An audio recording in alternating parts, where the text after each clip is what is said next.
முருகப்பெருமானுக்கு எத்தனையோ விதமான விரதங்கள் இருந்தாலும் மிகவும் சக்தி வாய்ந்த விரதம்னா அது கந்த சஷ்டி விரதம் தான்.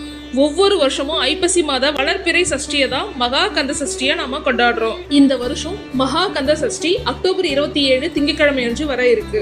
கந்த சஷ்டி விரதத்தை 48 நாட்கள் கடைபிடிக்கிறவங்க செப்டம்பர் 10ஆம் தேதியிலிருந்து அக்டோபர் 27ஆம் தேதி வரைக்கும், 21 நாட்கள் கடைபிடிக்கிறவங்க அக்டோபர் 7ஆம் தேதியிலிருந்து அக்டோபர் 27ஆம் தேதி வரைக்கும், 6 நாட்கள் கடைபிடிக்கிறவங்க அக்டோபர் 22ல இருந்து அக்டோபர் 27 வரைக்கும், ஒரு நாள் மட்டும் விரதம் இருக்க போறீங்கன்னா அக்டோபர் 27ஆம் தேதி கந்த சஷ்டி அன்னைக்கு மட்டும் இருக்கலாம். சஷ்டி விரதம் இருக்கவங்க உங்களுடைய உடல் ஆரோக்கியத்தை பொறுத்து பால் பழம் சாப்பிட்டு விரதம் இருக்கலாம்.